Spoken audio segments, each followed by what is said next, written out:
You are listening to Earn Your Stripes, presented by Cardinal Spirits.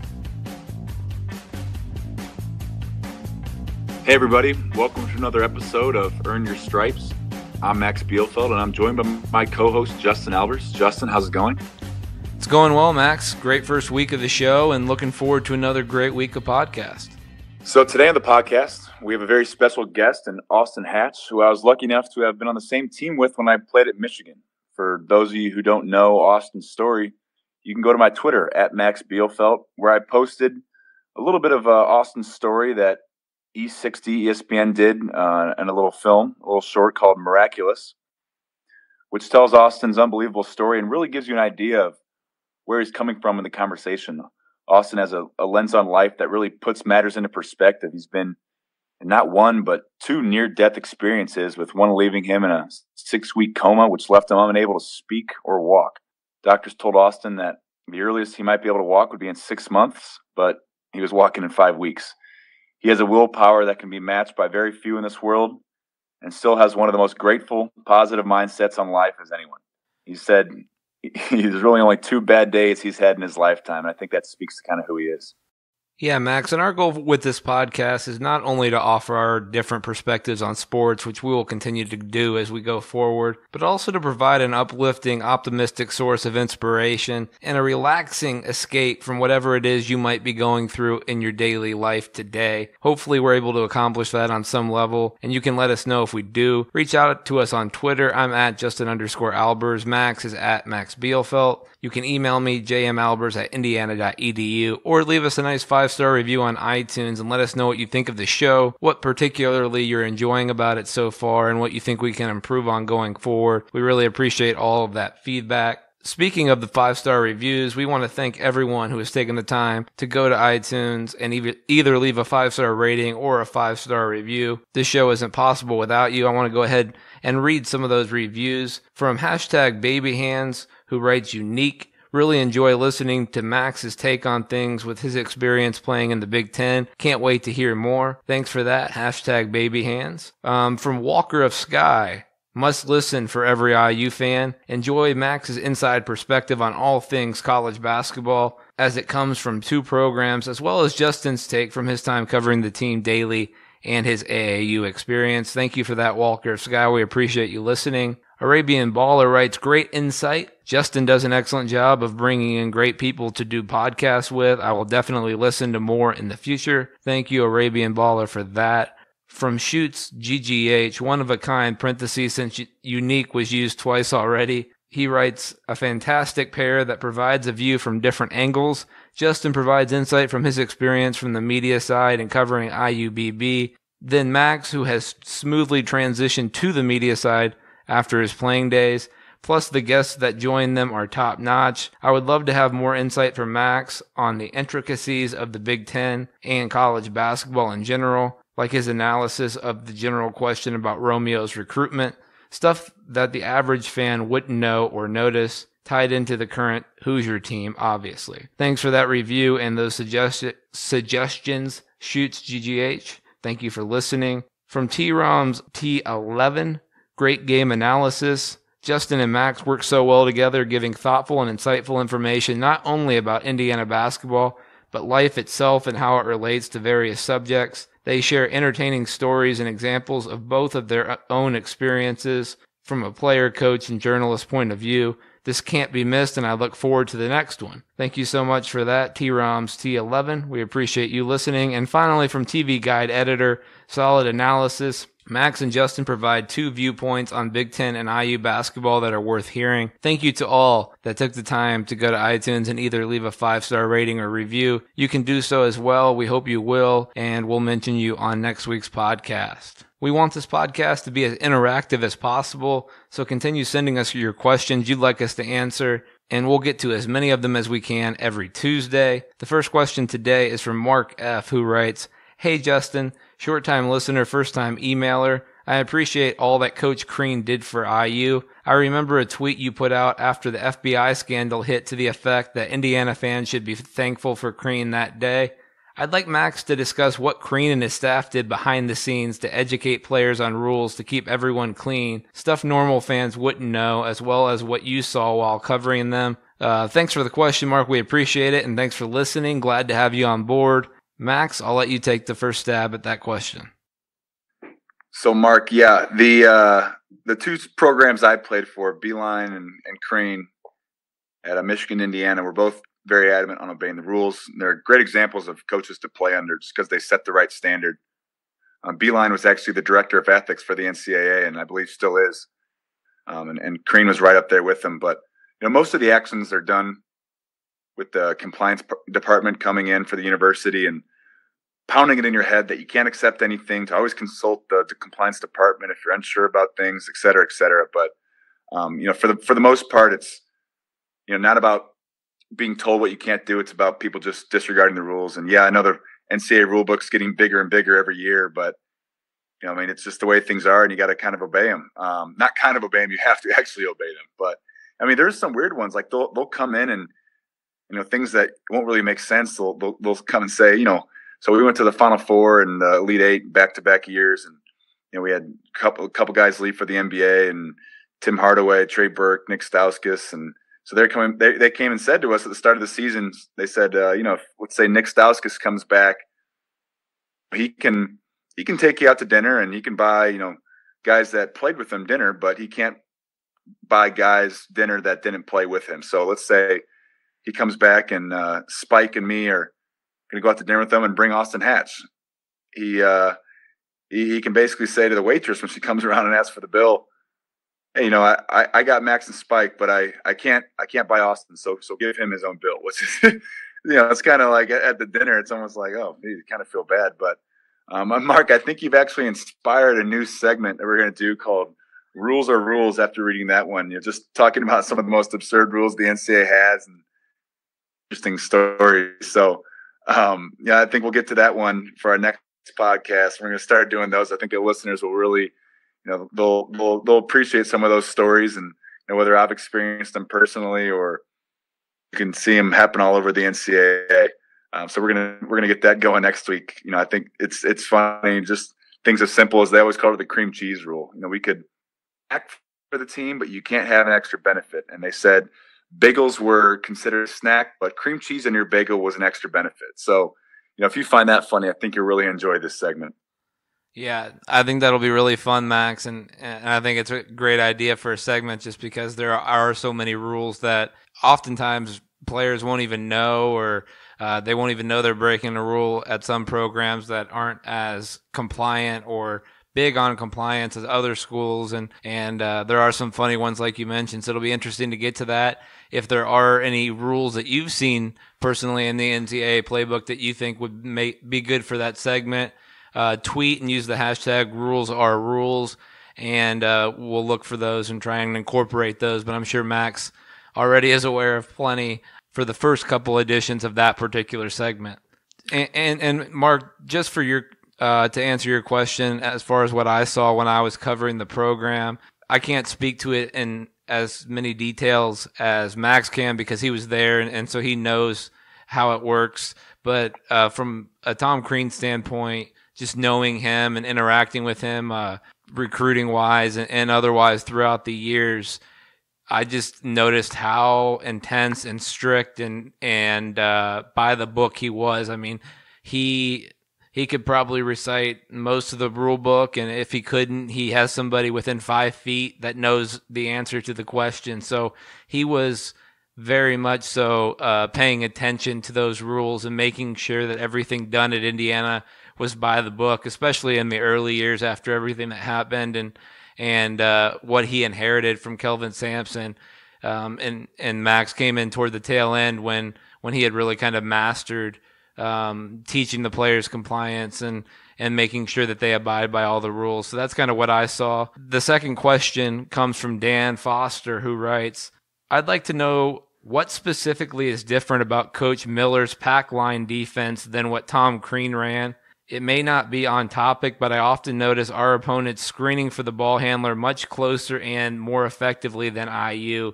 Max, I'll let you go ahead and take the stab at this one. Yeah, I mean, I think, the pack line it works in college because it's like the physicality on drives is barely tolerated versus the NBA. You watch LeBron James drive, and you see people absolutely trying to maul him, trying to keep him out. And the rules in college is they actually you used to be able to put an arm bar, which is kind of if you stick your arm out, not full, but almost if you're at a 90-degree angle with your arm, you could keep that arm there. And they actually took that rule away, which was a huge issue, because when you took that away, then there was all these fouls being called about every little bump, every time you put a tiny little hand on him, which was out of control. And the year, I believe that was 3 or 4 years ago, the year they tried doing that, the fouls were getting out of control. Games were running, an extra 30 minutes because there were so many free throws being shot, and it really wasn't good for the game. So they've kind of come back a little bit, but still, it's not near where the NBA is compared to the NCAA.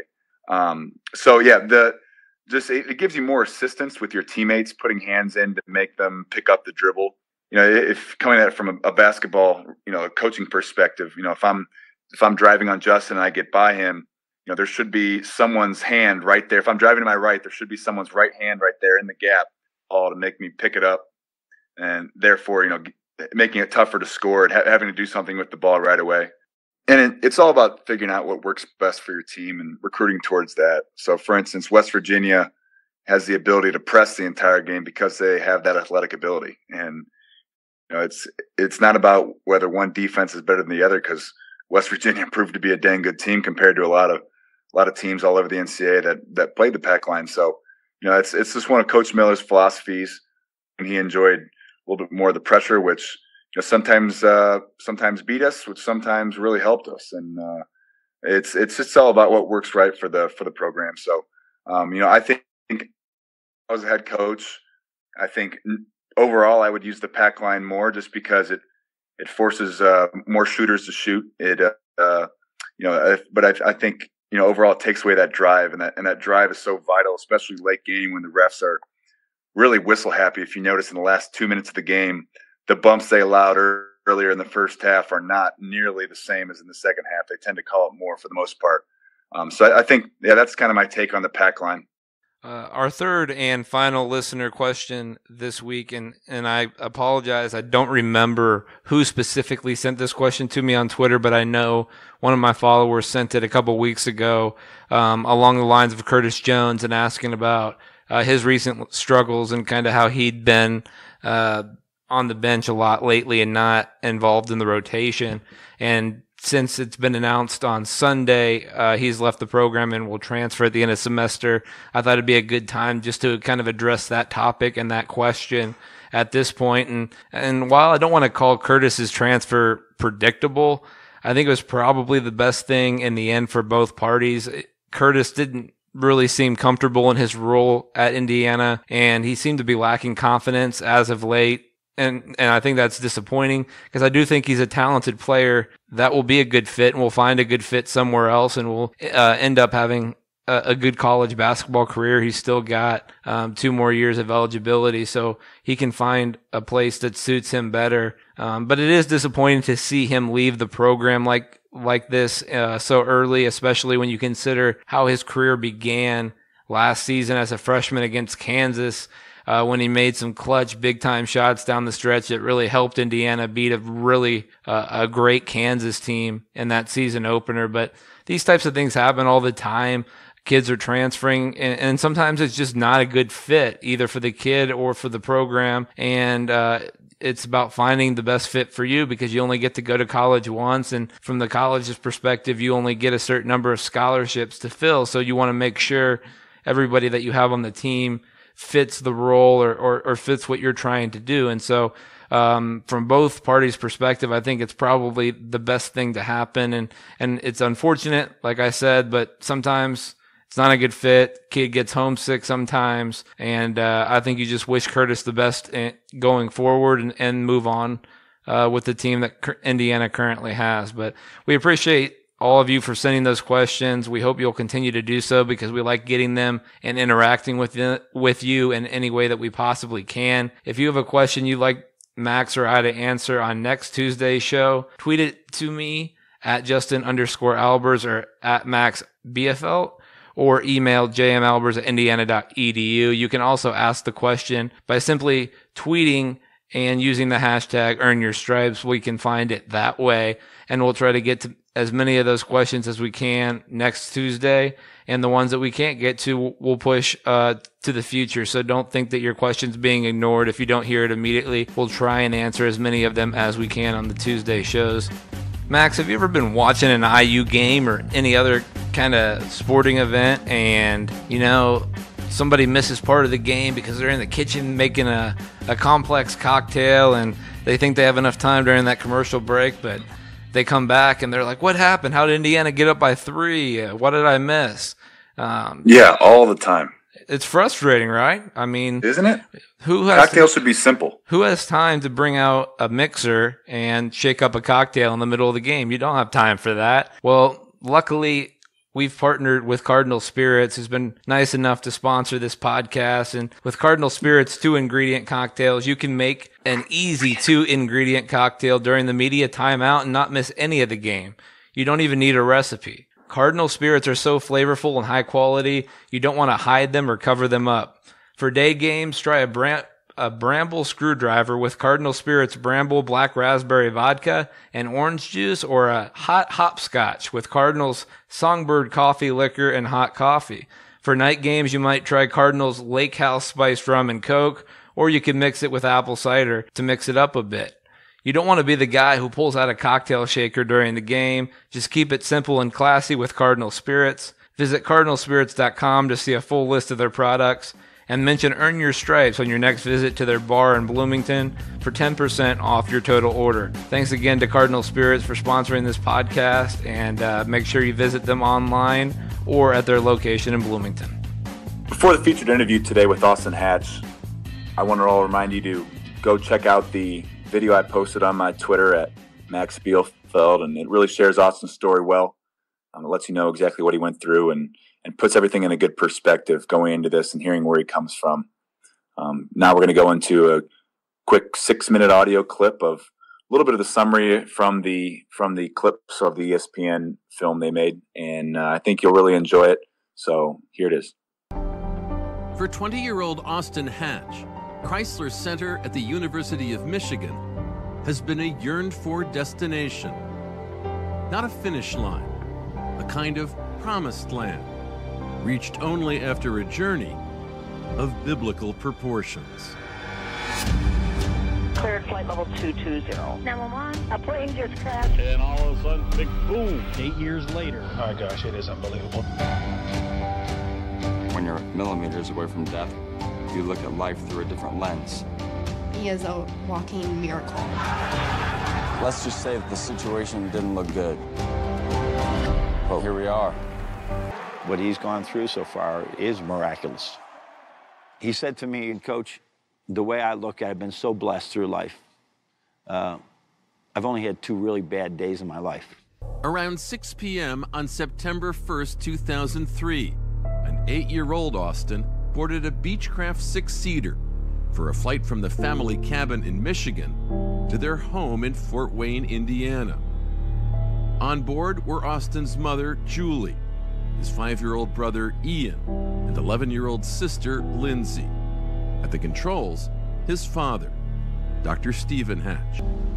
The plane struck a utility pole and crashed just after 8 p.m. in Uniondale, Indiana. Fire swept through the passenger compartment. Dr. Hatch would suffer severe burns. Austin's mother, his sister, and his brother would not survive. By early 2011, Austin was a 6'6" standout sophomore at Canterbury High, already thinking about playing at the next level. One university stood out in his mind, the one his father cheered for, the one his late mother, Julie, had graduated from. From an early age, I was taught to bleed maize and blue. The Michigan bond my mom and I shared, as well as the bond that, between me and my other family members was strong. One night in February of 2011, Coach Beeline looked on as Austin went for 30 points and 16 rebounds. I knew I was going to offer him a scholarship the moment I walked out of that gym. He called me about 1:45 in the afternoon on June 15th, and I said, I'd love to have you. He says, can I accept right now? And I said, are you sure? You want to sleep on this? No, I want to go to Michigan. I just knew this was a dream for him to play here. On June 24th, 2011, Dr. Hatch decided to fly with his wife Kim and Austin to their Michigan cabin. The plane left Fort Wayne at 5:30 p.m. Bad weather forced Dr. Hatch to divert to an airport in Charlevoix, Michigan. At 7:20, he was cleared to land. 911? Yeah, we just had an aircraft crash just north of the airfield. It should be on the street just north of the airfield. It's just to the left of, oh my God. Breaking news out of Charlevoix County. You're looking at the aftermath of a plane crash. 2 people inside killed on impact. Another passenger in the back of the plane suffered serious injuries. We're not sure on the condition of that person. The plane crash that killed Austin Hatch's parents had broken both of Austin's collarbones. He had rib fractures, holes in his lung, fractures of his sternum and his left hip, and a massive brain injury. For 6 weeks, Austin lay in a medically induced coma. By July, his condition had stabilized, but he remained largely unresponsive. When he was able to ask about his parents, Austin would receive the worst news imaginable. He said to me, you know, I'm going to play basketball again. End of story. The last time that I saw him, you're watching a guy running and dunking and doing that. Now you watch a young man that has trouble putting one foot in front of the other. And no, it's very sobering, very sobering. For more than a year, he continued to rehab, back home in Fort Wayne with his sister Maria as his guardian. Then, for his senior year, Austin moved to Los Angeles in 2013 to live with his uncle Mike, who brought him to Loyola High School, and Coach Jamal Adams. The whole goal really was to get away from the tragedy that he had survived and really put himself in his position to be as successful at Michigan as possible. To train Austin, Rasheed Hazard, who'd rehabbed Kobe Bryant the year before, was brought in by Coach Adams with words he'd always recall. He literally asked me, do you want to be a part of a miracle? For Austin and I, everything was about doing things with the proper mechanics and executing them the same way every time. And if there was one subtle difference, we did it again. He had this spirit about him that he could do anything. And he really believed it, and I believed it in him. For months, they worked. Austin had not played in a game in nearly 3 years. People ask me all the time, like, you know, what are your expectations for him at Michigan? And, you know, till the day that we die, I'll never doubt anything with Austin Hatch. People keep thanking us or showing great appreciation for honoring this scholarship and doing all these things. I said, wait a minute, we're getting the blessing here. We're around a young man that is just incredible to be around. Austin Hatch has reached his destination, secure in the belief that he has never been alone, that his family will always sustain him. I love you. I love you too. Those he has lost remain alive in his heart, guiding his progress as Austin continues on the most remarkable of journeys. What do you think your parents would be proudest of? I'm sure they'd be proud of me just being here, but I think they would probably be more proud of my outlook on life. They're still with me every day, still having a profound impact on the man I am and hope to become.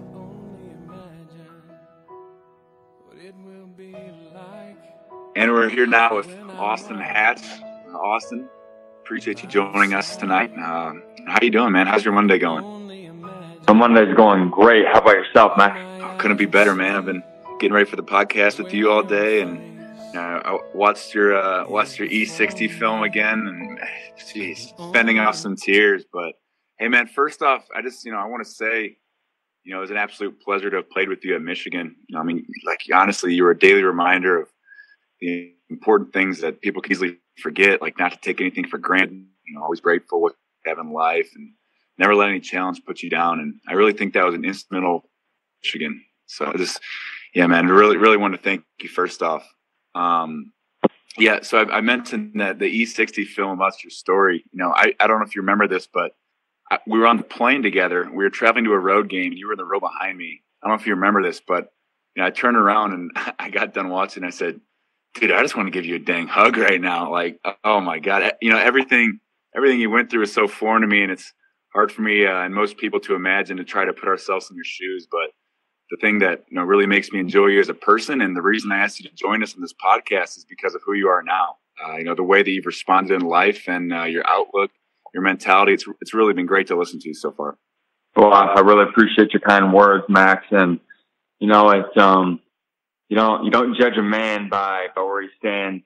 As Martin Luther King said, you don't judge a man by where he stands in times of comfort and convenience. You judge him by where he stands in times of challenge and controversy. And I think that obviously that was in a different context, far different context than what I went through. But I made the decision early on that I wasn't gonna let something beyond my control determine the course of my life. And I think that for a lot of us, we all go through battles of our own, and I don't think we have any business comparing our struggles to the struggles of someone else.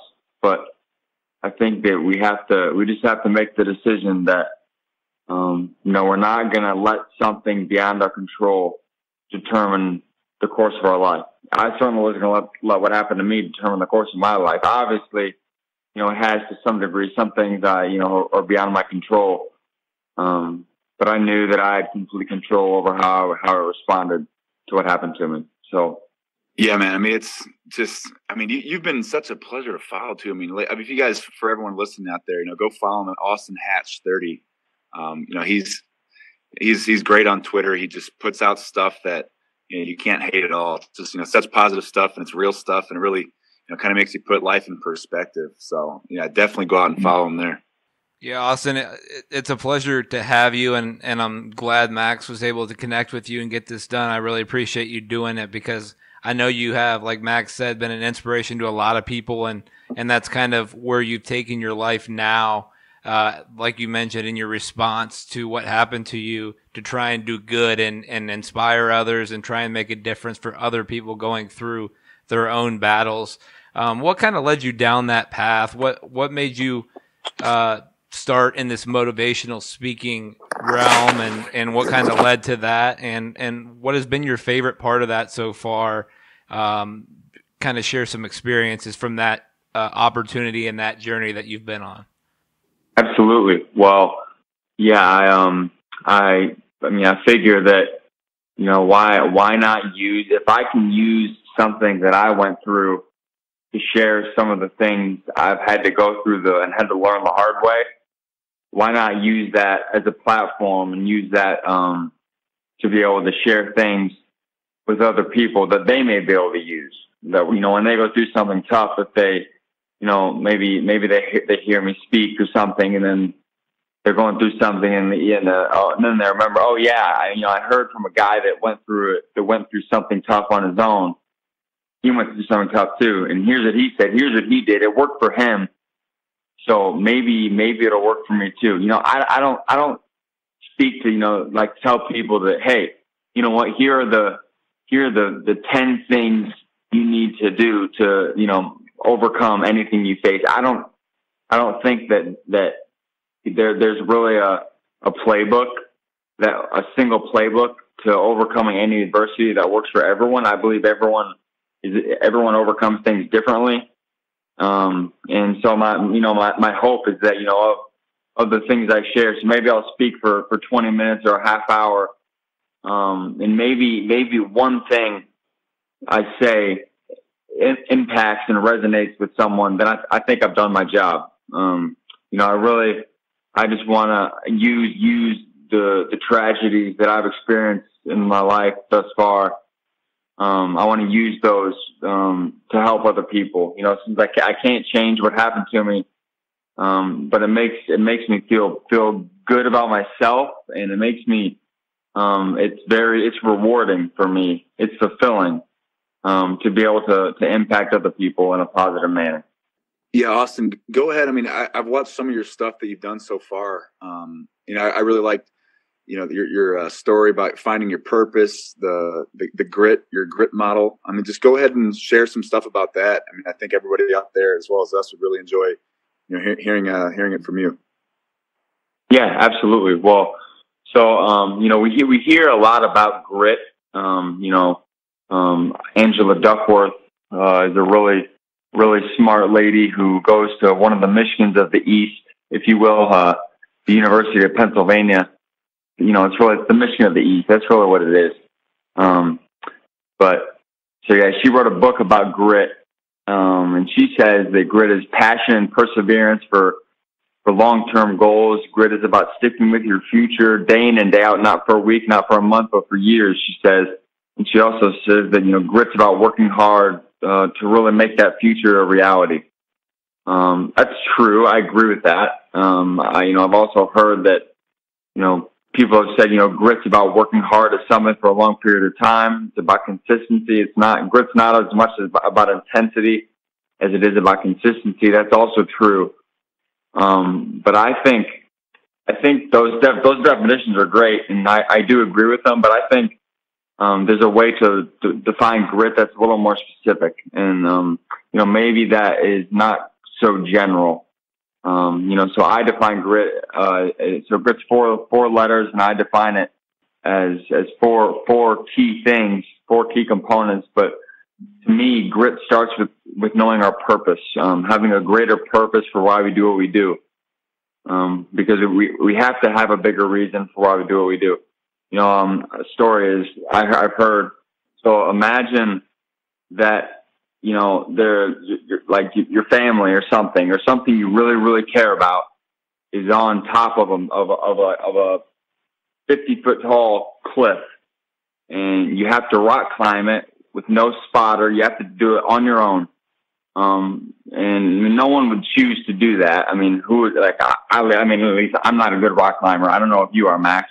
No chance at all. I'm way too heavy. Yeah, me too. but if your family's up there and you're told that you're the only one who can save them, I mean, it's like you would do it. There's no chance you wouldn't do it. I mean, it's for your family. It's for a greater purpose. So you have to be. I believe. I mean, obviously that's an extreme example, but I think we have to have a greater purpose in everything that we do.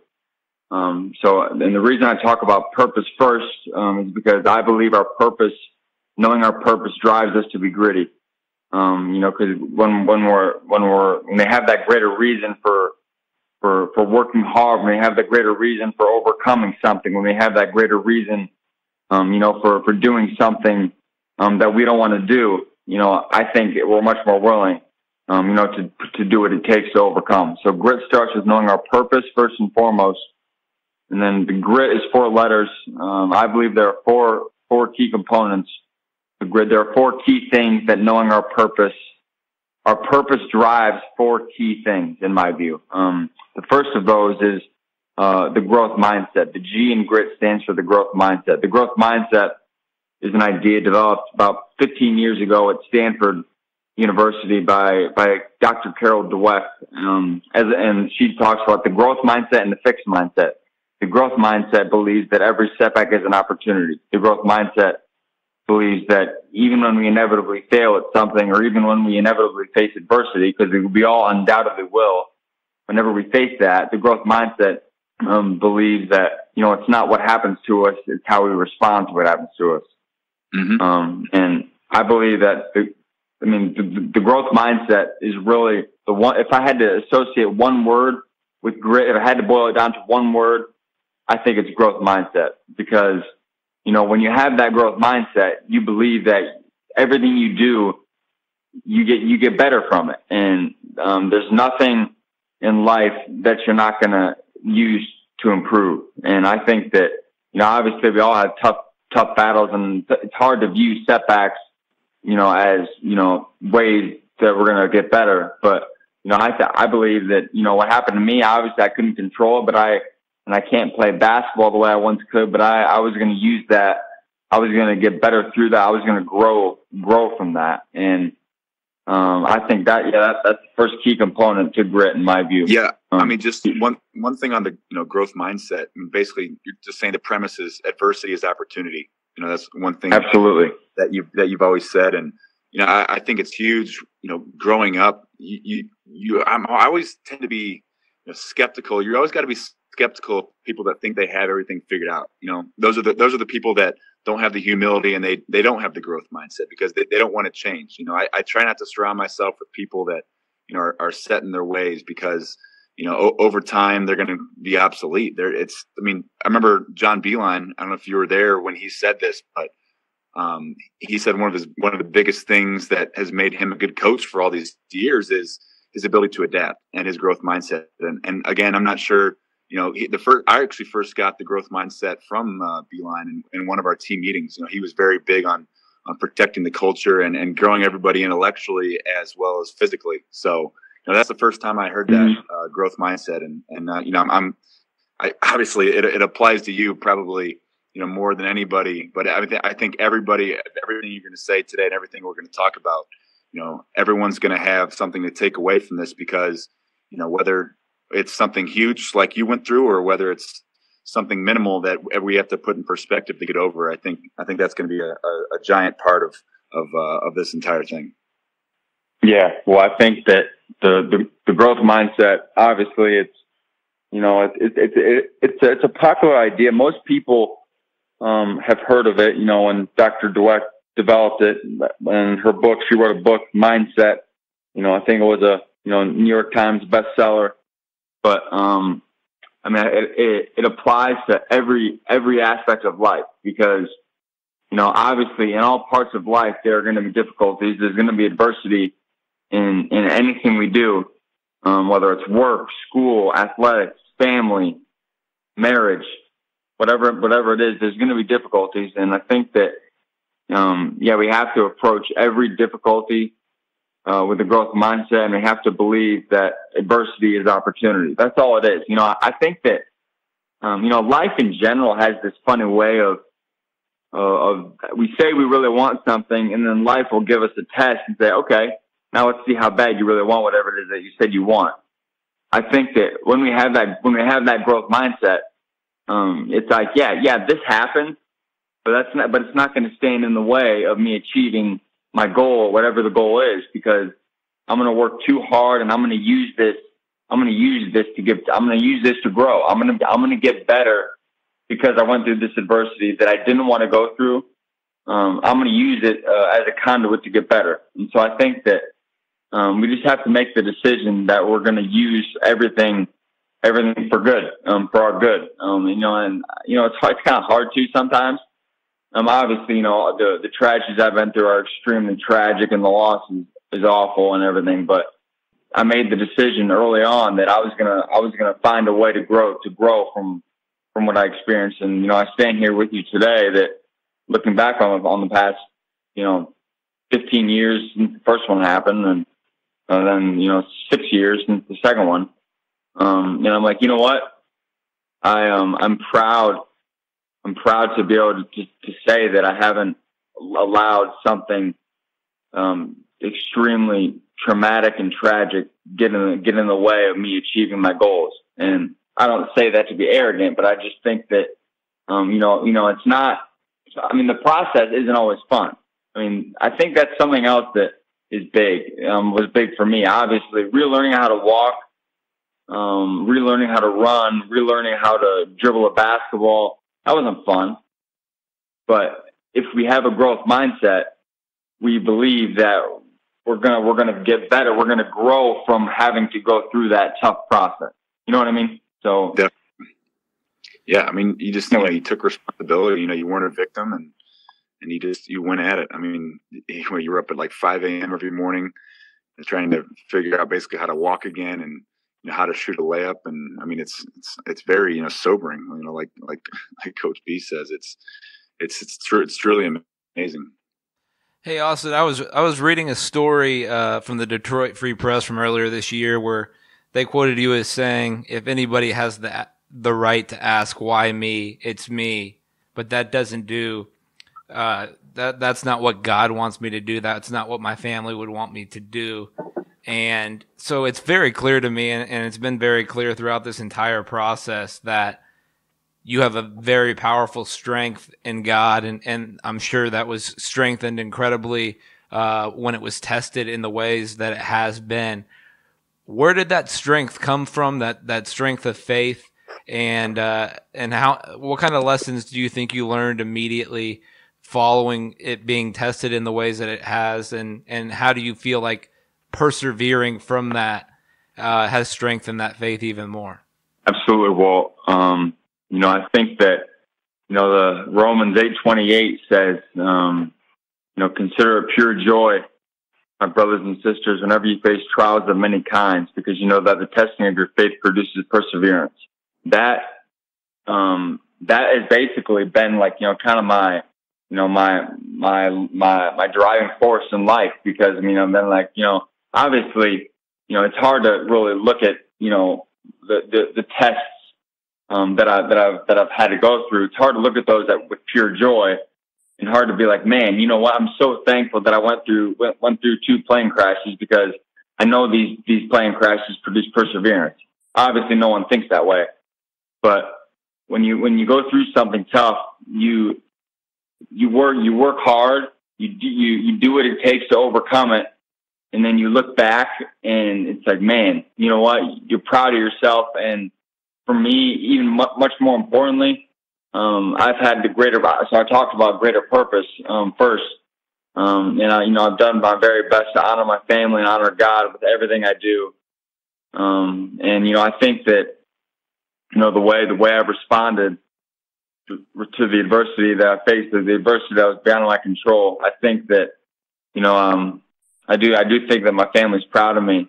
I think they're looking down on me and, kind of cheering me on, so to speak, and just proud of who I've become as a result. I feel like I could have. It would have been easy. I'm not saying this to be arrogant, but it would have been easy. Like I said in that article that you read in the Free Press, I could have, so why did this happen to me? Why did, why this? Why whatever? But that, I don't believe that does any good, because, to add a bit of humor to this, and Moose, I think you were in at Kelly, right?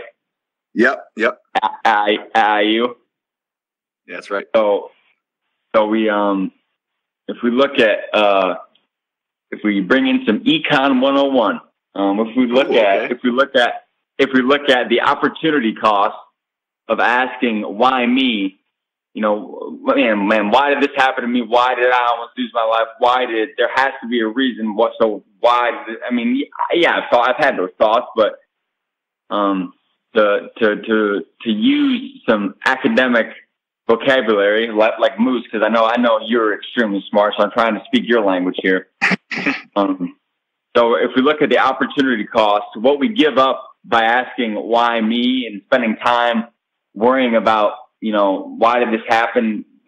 That time that we could have spent asking why me is time that we could have been working our tail off to get better and working our tail off to overcome the obstacle we face. So I almost look at it as like a personal value decision. What do I value? Does it make me feel better? Does feeling sorry for myself make me feel better? Or does working my tail off to get better make me feel better? You know what I'm saying? So Definitely. And for all those listeners out there, just a textbook definition of opportunity cost. It's the loss of potential gain from other alternatives when one alternative is chosen. So basically pick your response the right way to something that's going to build you the best you can be in the long term. And I think, you've done a great job of doing that. And, with your speaking engagements, I think you're just starting to scratch the surface of, what you can potentially be as far as a motivation for people. You've turned your tragic situation, and I think you've just taken the first step towards really inspiring people. Obviously, I like to think I'm young, even though I'm getting old, but, you're younger than I am. And, you were just a freshman when I was an upperclassman at Michigan.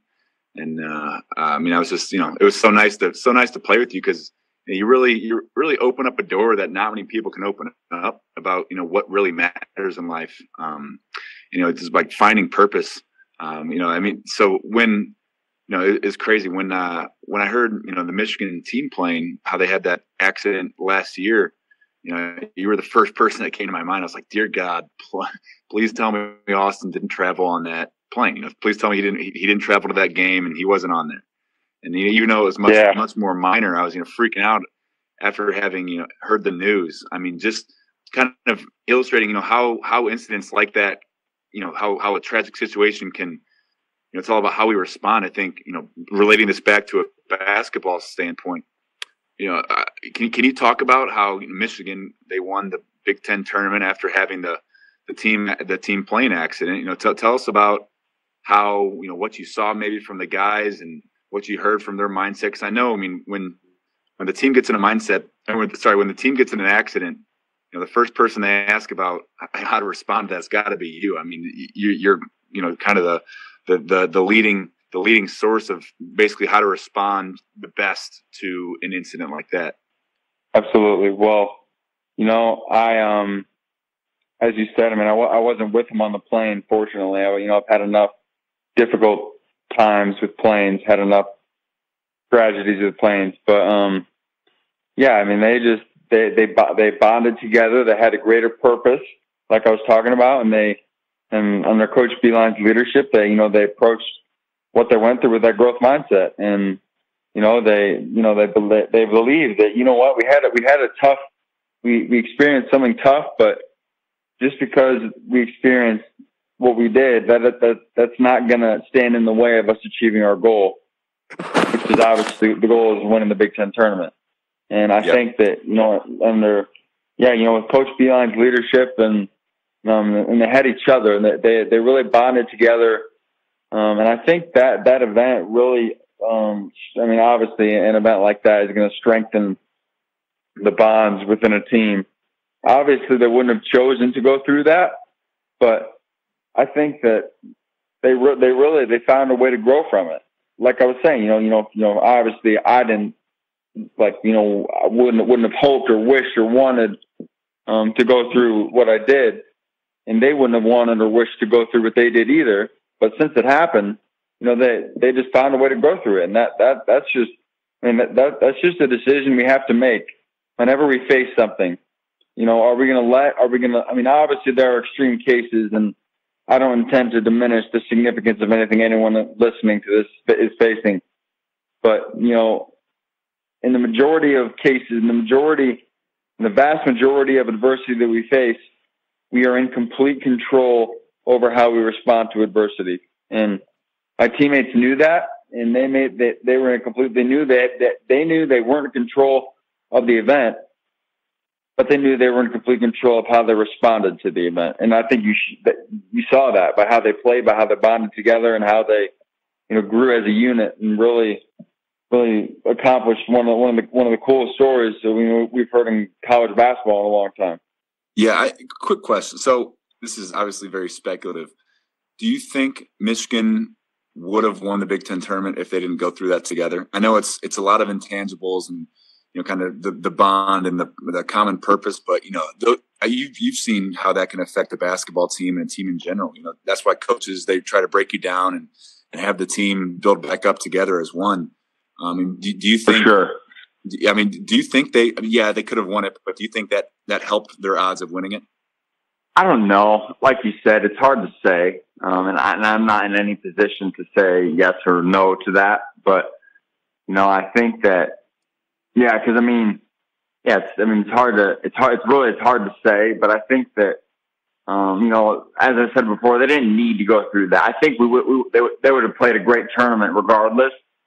But yeah, I wish I could tell you, but I really can't. But I think that they growing closer through that paid dividends in the long run in the tournament, as you saw. And I think that, I think we would have won it either way, actually, because, I like that. That's the athlete mindset, no matter what. Yeah. Well, I love it. Well, we were peaking at the right time. Yep. But I bet that event made us play harder than we would have. Yeah. I don't know. I'm not one. I mean, there's no way I can. It's obviously really a guess. prove. You know, there's no way I can prove that. You don't but have to put any money down on it because it'll never happen. yeah, for sure. Austin, we had Coach Tom Crean on the show last week, and he was talking a little bit about leadership, and actually wanted me to pass along his admiration for you on this podcast. But when he was talking about the leadership, he was talking about the fact that everybody has something, and it's a leader's job to help those people figure out what that something is and try and bring it out of them, and don't stop or don't relent when they may not see that something for themselves. So, absolutely. As you work in this motivational role and this motivational speaking, what have you found in terms of your ability to grow as a leader? Some of the feedback you've gotten from some of the people that you've spoken to that have meant something to you, and just kind of speak to that and the fact your goal and what you hope to do long term with this motivational speaking that you're doing now.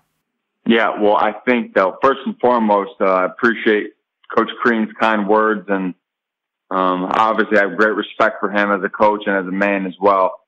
I think that as far as leadership goes, obviously I'm young and I don't have much experience in the leadership realm yet, but I think that the biggest thing I do and that I try to always think of when I go to speak or whether I'm at work at Domino's. Well, I mean, I'm not. Well, I work there in the summertime, but I'm going to start there full time in July. But I try to, whatever. If I'm with people, if I'm whoever I'm leading, or if I'm talking to 10 people, 100 people, 1,000 people, or 5,000 people, it just I try to think to myself, I'm here to serve. I'm not here to gain anything. I don't do it for me. I don't go to speak for me. I mean, obviously, I do enjoy it, and I think that it does make me feel good when I share my story and use it to positively impact the lives of others. But I'm here for them. I'm here for the people that need to hear something, that need a source of encouragement, that need whatever you want to call it, and need inspiration, need motivation, need a new perspective. And that's the biggest thing that I think that I've learned. Obviously, I'm young. I got a lot to learn as far as leadership goes. But yeah, the first thing I think of is I'm here for them. I'm here for them. I'm here for the team. Or I'm here for whatever organization it is, whatever team it is. I'm not here for myself. I'm here for them. And yeah, I mean, I just try to really lead by example, and not. Because it's one thing if someone talks about living life a certain way, and if I talk about one of the things I talk about in integrity is so grit is I is the third letter. I talk about integrity under that, and I talk about following through on our commitments. If I talk about that, then I got to live it. If I'm telling other people to do it, or like encouraging other people to live it, to do things a certain way, what's it worth if I don't do it myself? So I think that's so between being there for the other people, being a servant leader is the first thing, and then practicing what you preach, practicing what I preach, so to speak. And living my life in the ways that I'm encouraging other people to. So I think because it's one thing if you may have great things to say. I may have great encouragement, great insights as to the things I've had to go through and the things I've learned. But if I'm not living my life how I'm encouraging other people to live theirs, then what's it worth? Then what good is it? What good is it if I or like if I'm just in the this is really just for me personally. if I'm doing great things, and encouraging a lot of people and getting, great, people are very, very thankful and have great things to say about a speech or something that I'm doing for other people. But then in my private life, if I'm a public success, I got to take care of my business. Like in my private life too, I got to do well in school. I got to take care of my fiance. I got to, you know what I mean? What good is it if you're a public success, but you're a private failure? If you don't take care of your business at home or at work with your family, obviously I'm going to be married soon. And I think, if I got to take care of business in both ways. If I'm doing good things in the public, then I for darn sure got to make sure I'm taking care of my wife and my kids. So. Definitely. Austin, I think, obviously the kind of stuff you're talking about it's not easy for people to follow suit or even for you to follow suit because it's so positive and it's basically going against every natural tendency we have as humans. It's talking about staying positive and have everything that happens bad to you turn it into a good thing. Like that's really tough to do. I think, one thing comes to my mind right away is a lot of people say, don't meet your idols because they'll disappoint you because the image you had in your head isn't the same as who they actually are. But I think, if anyone out there has you as an idol about how to overcome adversity, I think they would not be disappointed whatsoever if they ever got a chance to meet you. So I'm curious, when you had the publicity come out of Michigan and ESPN and your story got out, which it needed to because it's such an uplifting story. Did you have many people reach out to you about how you've helped them in a certain situation or even after the ESPN thing came out? I'm kind of curious, what kind of response you got? Yeah, well, I'm sure I did. When the SC featured thing came out, that was pretty big. A lot of people saw that and were encouraged and, felt the need to, reach out to me and, just convey their respect or admiration. Or I don't want to say that, but or just maybe say they're proud of how I've chosen to live my life in the midst of tragedy. And, I do appreciate, all the kind words that the lot of people have had to say over the years. But you can't. It's gotta feel good though. Just to know you've had some. It does feel good, but I make sure not to let it go to my head because it's like, they're proud of how. They're proud of how I've lived my life. I'm just living my life. It's not like I did anything. It's not like I hit, a game-winning shot, or it's not like I won the national championship or whatever. It's just I'm just being me. This is what I do. This is how I was raised, and really for me, it's more when people say that. They say, "Man, we really respect the kind of kid you are, the kind of man you are, the man you're becoming." That's really just kind of gives me a great thought about my family and just my parents and what they did a good job with me. I think, not to sound arrogant, but I think you're always one to give credit to other people. You're a very humble guy, and you're a pleasure to talk to. So don't ever worry. Don't ever worry about you getting a big head. I know at Michigan we joked around a little bit, about that kind of stuff. But I don't think there's a soul listening right now that thinks you're arrogant, Austin. Yeah, not a soul. I wouldn't worry about that at all, man. I think I think everyone has a very positive image of you, and you've done a great job keeping that in mind. Making sure you stay humble. Even asking you these questions, the first thing you say is like, I don't want to sound like you're. I'm telling you, man. Like everyone is so happy with you, and if they had the pleasure to meet you and be a teammate with you, like I was blessed to do, I think they would definitely believe the same thing I do. Well, I would consider myself blessed to meet any of those people, and really, I just feel I take one of the things I do take great pride in is in something So I talk about grit. Well, just not to digress back to that point, but so I talk about grit and something that my dad did that I take pride in is I do my very best to leave every place better than I found it. And I think that whatever, maybe in a small way, or maybe it's like going out of my way to talk to one person that most people don't talk to, or maybe it's talking to an audience of a couple thousand people, whatever it is. And this is something my dad did. My dad was kind of at another level. He had this way of, I still don't know how he did it, but, everywhere that he went, every person that he ever met or ever came in contact with, I swear to you, he left the place or him or her, he left them better than he found it, or better than he found him or her. And I think I take pride in that. I try to do the same. I try to, everywhere I go, I try to leave something better than I found it. And, that's one of the, probably, obviously I learned so much from my dad and so much from my mom, but I think that, I don't know if it's hard to say that, one lesson is the most important or the best lesson, or, I'm not saying that. Obviously every lesson I learned from them is extremely valuable, but I think that, one of the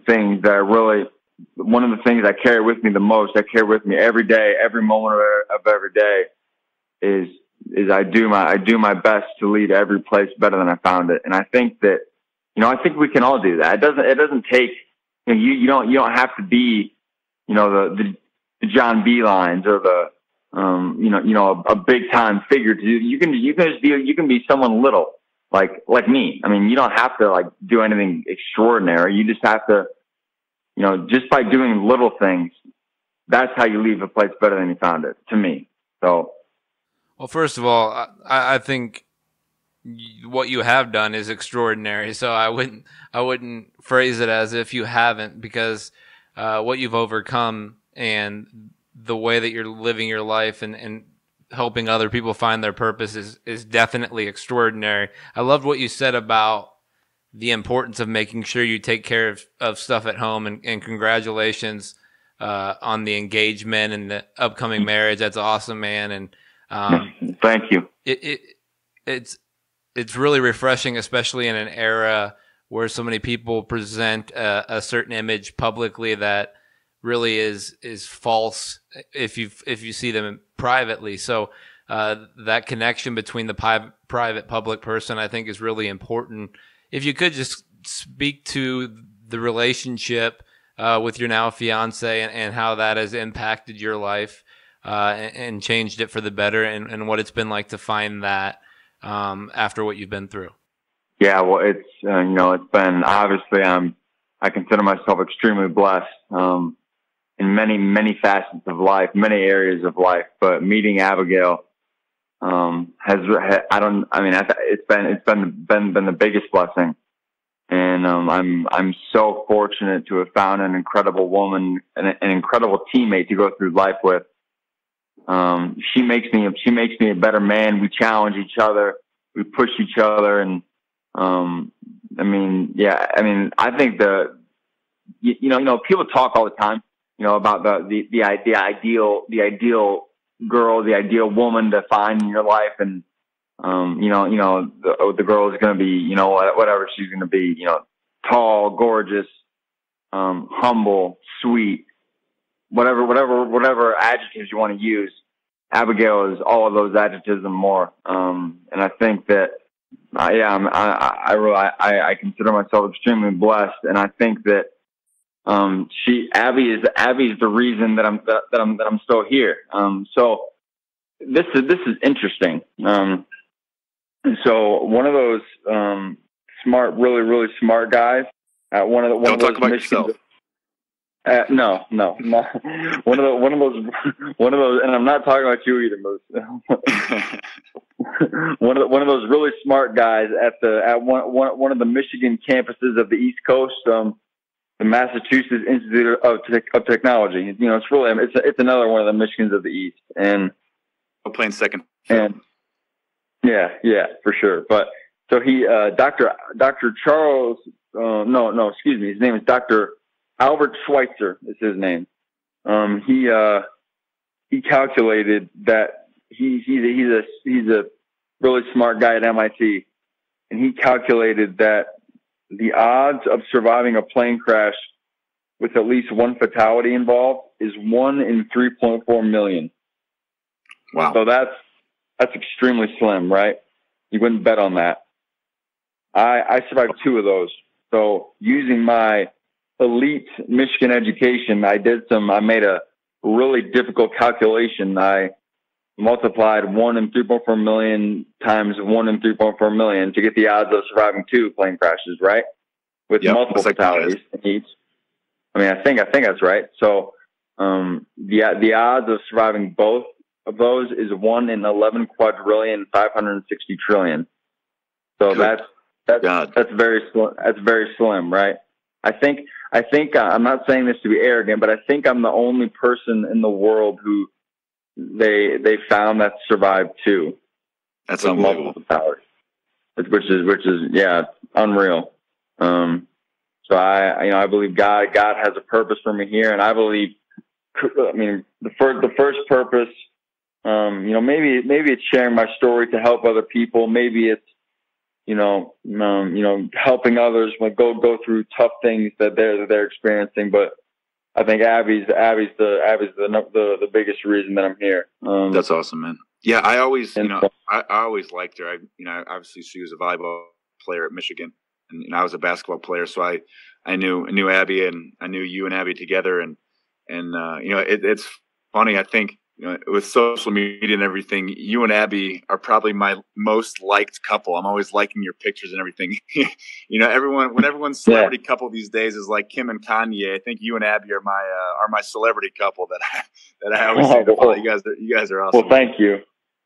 I'm no celebrity, but she is. Yeah, she was a pretty good athlete here, but like me, I mean, she really, we both, believe in, obviously she got a lot of attention through volleyball and being an All-American and all that, and that was all great. I'm not diminishing that. What a great accomplishment that was, but she really cares more about, I talk about, like, being a first team All-American and this or that's, some might say that's success in college athletics, right? Yep. But she's about, being a private success, about taking care of stuff with our relationship and getting ready for our marriage and, with family. And so we both are big on the private success part. And I think that's something that really applies. I mean, yeah, she, I don't know how she puts up with me, but she does. And I'm thankful. But yeah, you don't give yourself enough credit. I had to put up with you for an entire year, and I wasn't mad about it at all. Yeah, we had a good run, didn't we? We did, man. It was, going back to the beginning, what I was saying, it was so great playing with you. You really, you kind of opened people's eyes to what really matters, and yeah, man, it was really a blessing to play with you. Well, thank you, Moose. Before we let you go, great playing with you too. Yeah. Thanks, man. Before we let you go, we're going to do our quote to note part. You've had a couple great stats and quotes from the Michigans of wherever, because you're a diehard Go Blue fan. I love that. So yeah, go. You said you had a quote ready, so go ahead and hit me with yours. Well, I would. I think that I mentioned it earlier. That my quote is, "Never wish for it more than you're willing to work for it." I think that it applies to so many areas of life. We can never wish for something to happen more than we're willing to work for it to work for it to make it happen. So, like, it'll be a constant cycle of never getting there. Yeah. Well, and even kind of going along with that, I don't believe that I'm. Some might say I've overcome the obstacles I face, and maybe I have, from a medical standpoint. Maybe I still have a little work to do, but I think I'm getting there. I don't believe that I'm ever going to get there, though. I'm always going to be working to get better, and yeah, I think that if we want to be whatever we want to achieve in life, whether it's happy marriage, it's climbing up the corporate ladder, whether it's being a head coach someday, whatever it is, or maybe it's being the best podcast in the history of college athletics in the United States of America. I don't think that we can ever wish for something to happen more than we're willing to work for it to make it happen. Yeah. I think that's my quote, or my whatever you call this segment. Quote to note, man. Quote to note. Quote to note. That's my quote to note. I love it. Yeah, Justin, I think yours kind of goes along with Austin's a little bit. What do you got for us? Yeah, it's along the same lines, and having just perused Austin's Twitter timeline and see what might fit for this podcast, I went with a comfort zone is a beautiful place, but nothing ever grows there. And I think Austin had something. I think you had something on your Twitter timeline along the lines of comfort is the enemy of growth, and I think that's so true. When you get to a place of comfort, and all of us need to feel comfortable at some points in life, but there's also points in life where we need to feel uncomfortable in order to grow into what will eventually become. So that's what I'm going to go with for my quote to note this week. Absolutely. Well, I love that. And you know what? I would almost be one to say that, you don't, getting uncomfortable is a part of growth, but I don't think you really grow just by being uncomfortable, just by playing. Okay. So I started, I had wanted to play in Michigan, since I was young. And one of the things I did, not to toot my own horn, but I started playing open gym with the high schoolers when I was in 6th grade. And I was getting my butt kicked, and I was getting crushed. They're stronger, they're faster, they're bigger, they're better shooters. And, playing the high school open gym when I was 11 years old, or however old I was, that made me uncomfortable. But just by getting uncomfortable, I don't think that makes you grow. I think you grow by when you get uncomfortable consistently, then you eventually learn the ability to be comfortable being uncomfortable. You know what I mean? Right. So, right. And then it almost becomes comfortable, and then you have to push yourself even a little further and kind of find that right balance between pushing yourself to the limit, feeling uncomfortable, and then growing into feeling comfortable with that uncomfortable feeling that you felt when you initially started that, whatever that process might be, like you mentioned, the open gym with the high school kids. Absolutely. So yeah, I'll go along that same. Yeah, I was just gonna say. Mine again. Same sort of area we're coming from. It's a quote from a 62-year-old Olympic weightlifter, Jersey Gregorick, and that is, "Hard choices, easy life. Easy choices, hard life." And I think, it's everything from when you grow up and you decide to really work in school to get to college, and you can live comfortably for 18 years and super uncomfortably for the next 60, or you can really work your butt off and put yourself in a good position for the long term. So I think that's a big thing where you've come from. You could have easily taken the not worked as hard as you did to get where you have, and not have been as inspiring as you are now. And I think it goes really well just because it shows your willpower. I think that quote really goes hand in hand with you, and just it doesn't get you to where you've gotten without making some tough choices and really having everything we've talked about during this podcast add up on each other. Whether it's it's the grit, whether it's the growth mentality, finding your purpose, and really big topics. But I think the people that can speak the best to the big topics are people like you, Austin. People that have the perspective on what matters in life, and that you kind of quiet out all the other little stuff that really doesn't matter. And I think that's why it's been so great talking to you today. And just one more time, man, I really just want to thank you for coming on here and sharing your wisdom. And I guarantee you, Austin, you're right at the beginning of where you're going to go. It's just, you can hear it. You're ready, and I think you're starting to find your purpose. And you with Abby, I think you guys are great together. And man, just thanks so much for coming on here and really providing good content for everybody out there. Absolutely, Moose. Well, I really appreciate you guys having me, and it's really a privilege to have the opportunity to share with the audience. And I wish you both all the best. I wish you all the success in the world. And when you guys are rich and famous, and you're the best podcast in the history of college athletics. Don't forget about us little guys out there. Okay. Yeah, right. Let's be honest. I'm gonna be finding you one day. You're gonna be inspiring the next couple presidents of the United States. Austin, one more quick story I wanted to share with you, just as a way to kind of wrap this up. I'm the oldest of 5 boys. My youngest brother, Luke, was born without a fibula in his left leg and has had a series of surgeries. I mean, he's a teenager now in high school, still able to.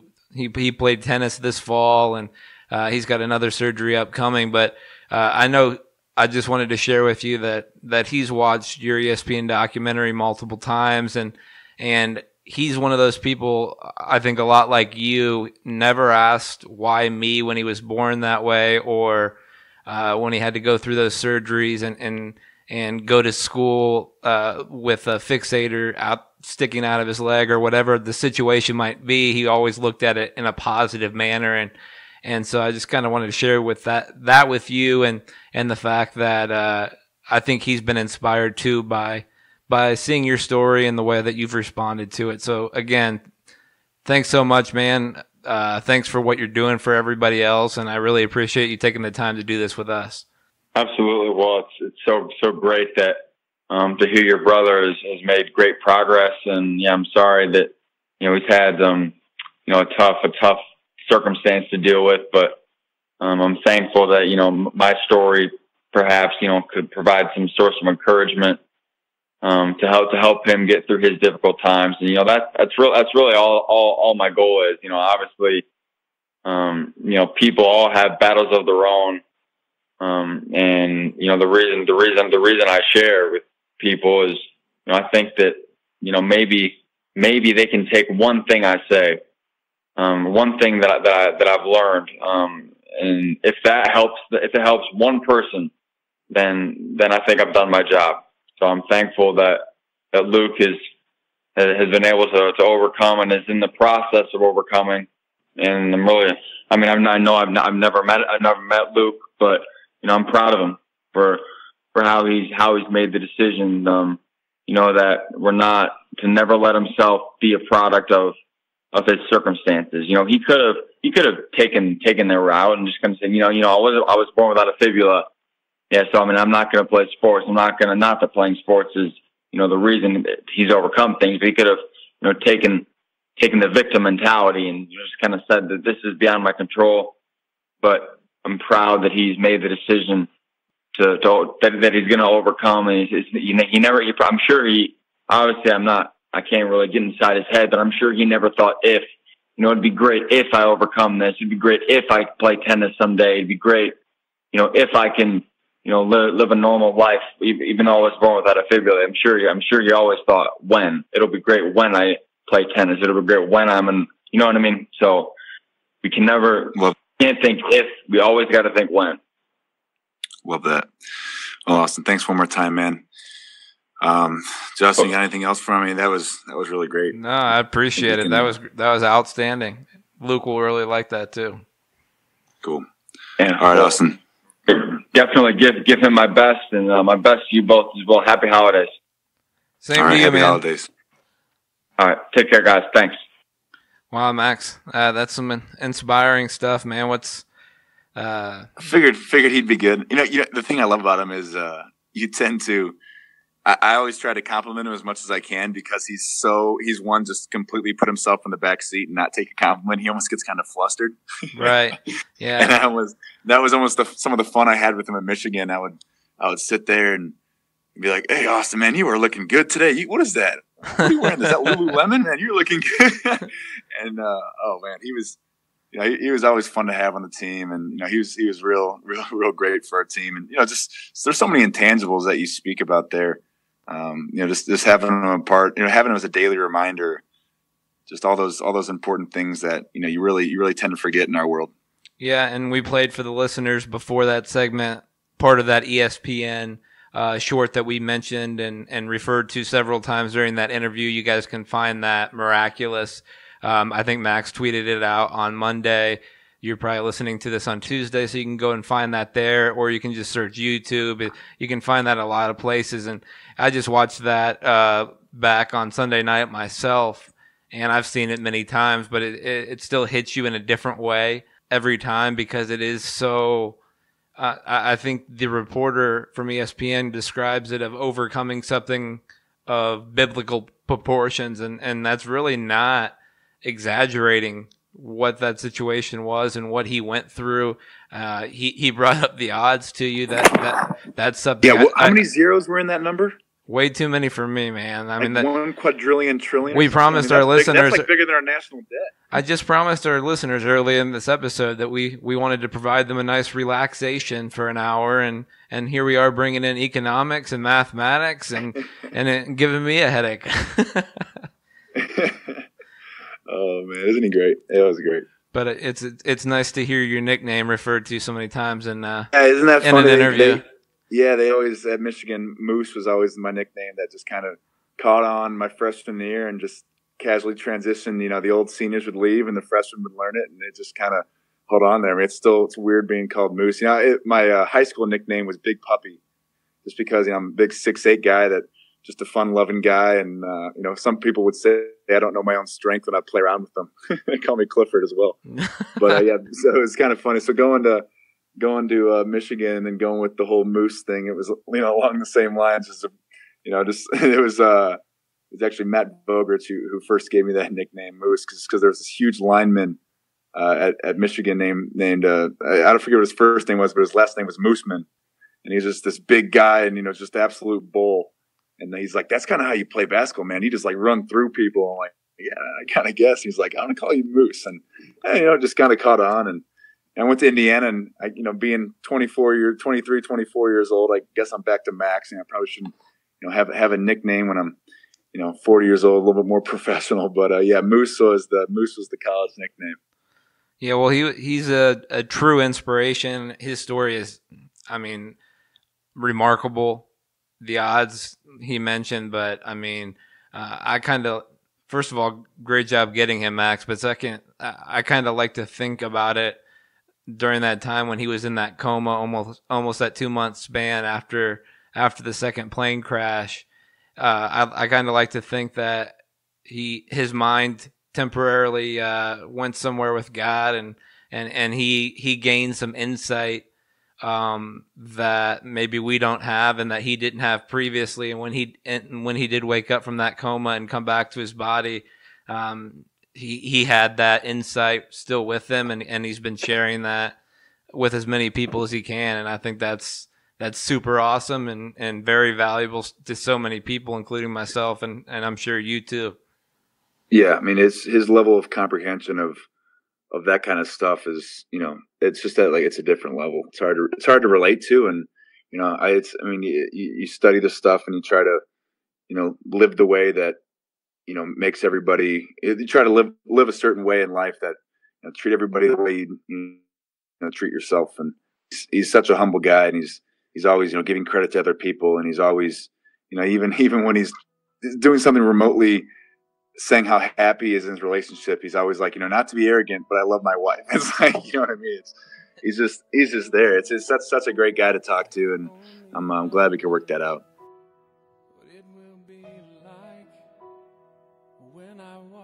And that's all for today's Earn Your Stripes podcast. We just like to remind you to please subscribe, leave a 5-star review, and send us questions. And honestly, thanks for listening, because I think it was great. Austin was a great guest today, and thanks again for Cardinal Spirits for sponsoring. So hopefully you guys enjoyed the episode, and we'll see you all next time. I can only imagine